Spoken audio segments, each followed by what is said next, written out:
dijualnya ini adalah Online. underground semua, online. underground. Menghadapi lawan-lawan tak kelihatan. Tahun 2012 itu perilaku konsumen ini sudah berubah. Bisnis online itu cepat. Jadi trafficnya itu terlihat setelah 7 bulan berjalan. Jadi kata Langsung kuncinya adalah algoritma. Seperti itu, Jadi Pak. 60.000 pasukan itu Mereka aktif mendengungkan merek Anda.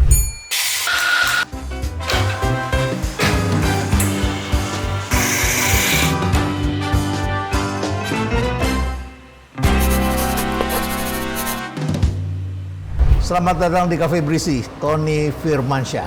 Ya, terima kasih. Kira-kira 6 tahun yang lalu saya pernah menulis buku judulnya Shifting, ya, terjadi pergeseran. Karena banyak sekali orang yang mengatakan daya beli turun. Dan saya mengatakan tidak begitu bacanya, karena pasar semakin sepi. Dan saya mengatakan yang terjadi adalah shifting. Sebagian orang tidak percaya, dan saya kemudian menambahkan subjudul di dalamnya. Saya mengatakan menghadapi lawan-lawan tak kelihatan. Jadi Anda menggerakkan pasar, Anda masuk ke dalam pasar, dan kemudian Anda menjual beragam produk dan memproduksi, ya. Ya. Produk Anda apa saja boleh disebutkan? Ada kosmetik, kemudian herbal, kemudian kita ada susu juga. Susu ini artinya Serbuk. ya susu kambing ya. Ya, susu Susu kambing. kambing, kemudian Ya, minuman serbuk untuk kecantikan juga. minuman serbuk untuk Ya, kecantikan. kecantikan. Dan dijualnya ini adalah Online. underground semua, online. underground. Dan mulai menjadi besar mulai tahun berapa? Kita memulai itu tahun 2015. Di tahun 2016 mulai merekrut pasukan-pasukan kita. Tahun 2012 itu perilaku konsumen ini sudah berubah.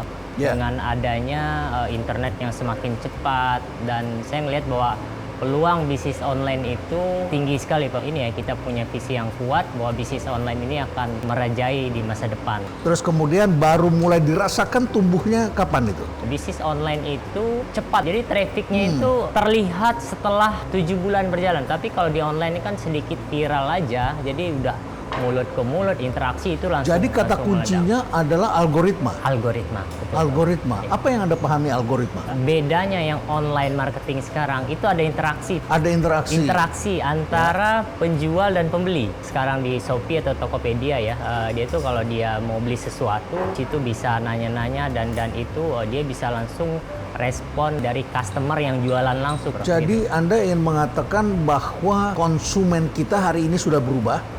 Mereka pun menjadi pemasar. Ya, betul. Mereka suka, mereka cocok, mereka kemudian menjadi penjual. Paling bawah namanya apa? Reseller. Reseller. Jadi mereka menjadi reseller. Kalau untuk reseller itu bisa langsung direkrut dari perusahaan langsung. Berapa Dan ribu sekarang? Kisaran di 50 sampai 60 ribu.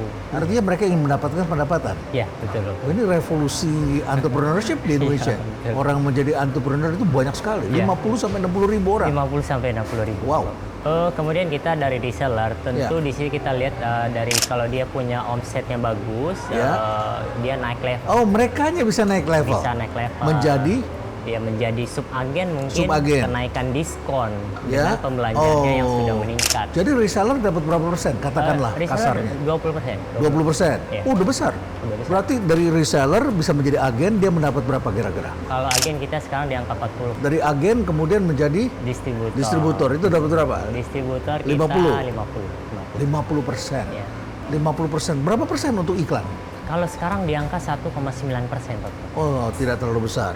Ini sudah berubah ya. Jadi kalau promosi di bisnis kita punya level ini, yang mempromosikan sendiri kan kita punya 60.000 influencer sih sebenarnya. Ya, Seperti itu, jadi Pak. 60.000 pasukan itu Mereka aktif mendengungkan merek Anda. Seperti apa mereka mendengungkan?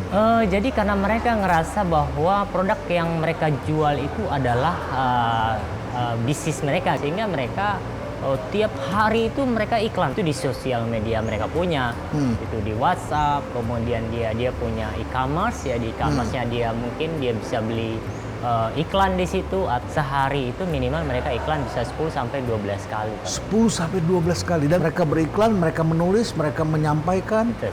streaming juga, Ya, betul. menjadi afiliator juga. Iya, betul, menjadi afiliator juga. Jadi sampai di sini saya bisa mengatakan ada yang berubah. Yang pertama dari kelihatan menjadi tak kelihatan. Tapi yang tak kelihatan ini adalah dunia online. Mereka konsumennya berubah. Tadinya adalah just consume, Ya, hanya ya. sekedar konsumsi. Sekarang menjadi partisipan. Yap, Begitu ya? betul. Menjadi partisipan itu yang pertama. Yang kedua, mereka mendengungkan Ya, iklan. ya.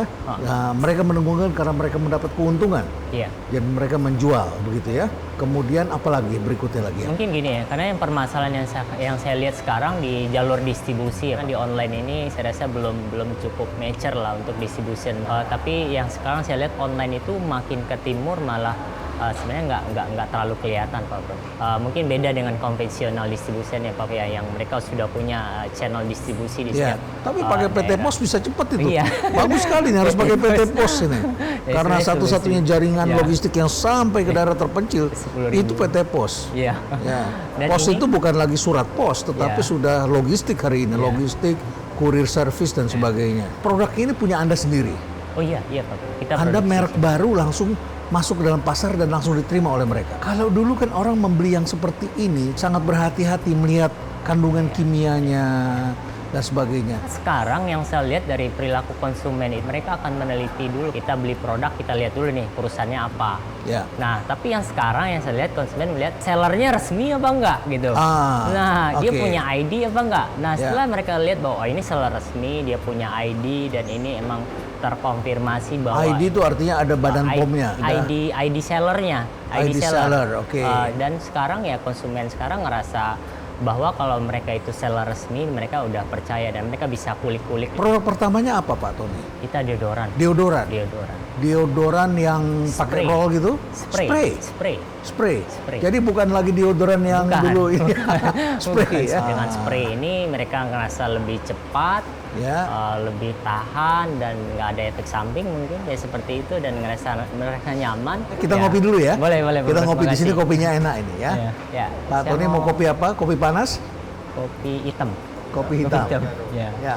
Saya sama tapi saya tanpa gula. Ya. Tadi kita kembali lagi algoritma. Itu Anda pantau juga. Anda punya orang analitiknya, punya orang data science-nya di tempat Anda. Iya. Ada. Perubahan dari perilaku konsumen itu kan penting, Pak Bro. Ya. Jadi kalau kita nggak tahu bahwa konsumen sekarang lagi mikirin apa dan rata-rata mereka tuh berpikir bagaimana membeli sebuah produk, kenyamanan mereka seperti apa dalam membeli dan itu kita akan ini dan kita punya tim analitik sendiri, Pak. Jadi mereka bisa baca itu ya, Iya, baca. Google Trendnya mereka Iya, bisa iya, baca, iya. Kemudian hashtagnya apa yang sedang Iya, populer betul, ya, Pak Pro. jam berapa mereka harus berkomunikasi. Ketika ada kompetisi, bagaimana Anda mendeteksinya? Karena mereka aktif di sosial media, Pak Bro. Iya. Baik itu mereka akan melihat di misalnya di TikTok misal.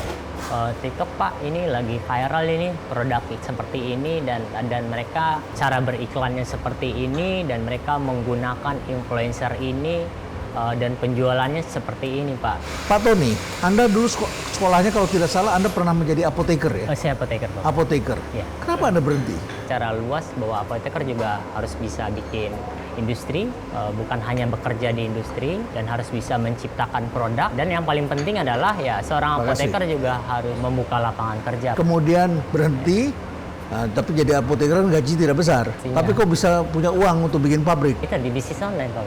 Semuanya Anda urus sendiri, Anda sudah mengerti mengurus badan POM dan sebagainya. Saya selesai apoteker dan nggak langsung bekerja, jadi Iya. langsung kalau istilahnya sekarang langsung parmapreneur lah. Jadi kita langsung berbisnis dan saya memulai semua dengan ketidaksempurnaan. Saya nggak tahu ngurus izin seperti apa, saya nggak tahu manajemen seperti apa dan itu saya lakukan pelan-pelan sih Pak. Tapi anak-anak muda kan sekarang katanya lebih mudah untuk mempunyai usaha. Iya, Jadi tidak harus punya pabrik begitu ya. betul Pak. Gimana caranya supaya bisa menjadi pengusaha? Saya lihat Nah. mahasiswa saya Iya, di IG itu followernya 1000, iya. tapi dia bisa menjual seminggu dia katakan itu ada 500 orang yang beli. Iya, Follower 1000, 50% beli. Iya. Saya bilang kenapa bisa begitu? Karena ini semua orang ini dekat. 1000 orang, ini namanya nano segmen, Iya, iya. tapi dekat, engagementnya bagus. Iya. Dan mereka Engagement. bisa, terus produknya dari mana? Iya. Nah ini pertanyaan. Nah sekarang ini ada fenomena yang dimana untuk mempunyai brand Ya. itu tidak harus kita punya industrinya. Ya, tidak punya kan? pabrik, ya. Ya tidak harus punya pabriknya dan mereka kan sekarang bisa pakai istilahnya namanya sekarang maklon. Maklon. Tidak mesti harus banyak dan mereka udah punya brand sendiri dan punya hak kekayaan intelektual sendiri bahwa mereka itu punya. Iya. Dia harus pesan minimum berapa? 10.000 mungkin awal ya. Jadi dia harus mempunyai apa? Brand dari mereka. Brand itu dari mereka dan Dari itu mereka. mereka nanti bisa daftarkan ke kita dan Ya. kita yang urus. Jadi Anda semua. bantu, yang Ya, Maklun ini ya, bantu. ya, semuanya. Badan POM-nya? Semuanya Pak Bro. Oh dibantu? Dibantu semua Pak Bro. Dibantu. Mereka tinggal terima bersih sama produknya Pak Bro. Ya, Dan itu punya mereka, dicek di Dirjen Haki ya itu milik mereka. milik mereka. Oke, berarti menjadi pengusaha zaman sekarang mudah sekali. Mudah sekali. Pak. Makanya industri kosmetik disrupsinya kuat sekali. Kemudian sekarang Anda juga melakukan membuat industri saya dengar. Kita, Menerima Maklun. Iya, kita menerima maklon. Kita menerima maklon sampai sekarang kita udah punya 500 brand. Jadi lawan-lawan Anda yang tak kelihatan Iya. itu juga Maklun di tempat Anda. Iya. Kenapa sekarang Anda menerima Maklun? Karena saya ngerasa mereka juga harus mendapatkan kemudahan seperti yang saya dulu alami, punya pengalaman pahit lah. Karena kita masih kecil, ya Iya. kita juga nggak diterima sama industri besar ya. Dan saya rasa ya udah sekarang ya kita bantu mereka dan kita malah bantu bagaimana mereka pola yang bagus untuk mereka memulai sebagai startup di bisnis kosmetik seperti itu. Kalau begitu produk berkembang cepat sekali, bisa dibuat cepat dan cepat hilang. Life circle produknya ini Pak Prof, di Ya. kosmetik itu yang saya lihat ya Pak Prof ya, itu sekitar 8 bulan Pak Prof. 8 bulan umurnya. Trennya cepat sekali, jadi kalau kita masuk ke tren ini, kalau kita life circle trennya itu udah menukik ke bawah, itu otomatis produk kita nggak laku. Jadi ya setiap 8 bulan sekali atau 10 bulan sekali ada tren baru muncul. Kosmetik seperti ini nih yang digunakan. Jadi sebenarnya sebagai business owner juga ngelihat nih trennya mau kemana nih, ya kan? Apakah kita jangan kita ikutin tren yang tahun sebelumnya? Nah ini bahaya dan kita sebagai industri kosmetik ya ngelihat bahwa bisnis analitiknya harus kuat. Dan Anda melakukan inovasi terus, produk baru terus. Ya, kalau kita kan punya riset ya, riset itu Ya. kan kita terus lakukan setiap hari sesuai dengan mungkin sekarang di China seperti apa, di Korea sekarang lagi viralnya apa, dan kita apakah bisa adopsi dari luar ke sini. Nah ini kan pola konsumen di Indonesia juga nggak seperti Korea juga. Nah jadi ada dua kemungkinan, kita menciptakan tren atau kita yang ngikutin tren seperti itu Pak. Kita menciptakan tren Atau kita ngikutin tren. atau kita bikin tren Ya. atau kita ngikutin tren ya. Tapi kalau kita menciptakan, kita juga siap-siap kita Sistem- diikutin. Ya, sistem diikutin dan itu resikonya kita harus promosinya besar-besaran. Pak. Harus besar-besaran. Ini kopinya sudah datang, jadi kita ngopi dulu Pak Tony Ya, ya. terima Silakan kasih. ngopi dulu. Jam Ya. segini enak ini ngopi. Gimana, cocok? Ini kopinya ada gayonya ini. Oh, Aceh ya. Aceh ini ya. Luar biasa. Ya. Selain menggunakan para penjual Anda yang jumlahnya cukup banyak itu 60.000 berlomba-lomba menimbulkan tradisi. Mereka juga mendengungkan, tetapi juga Anda menggunakan buzzer, Anda menggunakan KOL barangkali ya lebih tepatnya ya. Iya, iya. Apa kriterianya memilih influencer? Kalau kita punya brand, tentu kita punya market. Kalau kita ngelihat bahwa and middle to low, jadi saya ngelihat bahwa ya influencer itu terbagi ya Pak Prof Ya. ya. Ada yang nano, ada yang kemudian mikro Ya. sampai mega ya. Nano itu di bawah 1.000 di bawah followersnya. 1.000, ya. Um, Mikro Mikro itu sampai 10.000. sampai 10.000. Kemudian ada sampai mega ya. Mega itu di atas 1 juta. Di atas 1 juta. Ya. Dan ini kalau untuk skala nasional ya kita pakai yang mega satu orang dan sebenarnya saya ngerasa bahwa lebih efektif untuk pakainya buat saya sih lebih mikro sih, tapi banyak itu ada di seluruh daerah.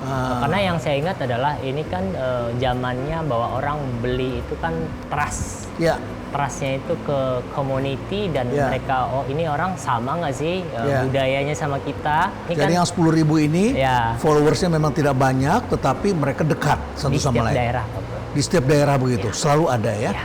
Anda menyebutkan ini community. Ya, community. Dan community ini sekarang sudah berubah menjadi community online begitu ya. Iya. Kami di sini masih sering bertemu, ada komunitas-komunitas Sabtu Minggu, ada komunitas yang datang ke sini Iya. dari ibu-ibu pengajian, Iya. ada juga Iya. komunitas sekolah, alumni, ada gereja, Iya. ya. Iya. Kadang-kadang sampai Iya. 1.000 orang datang, Iya.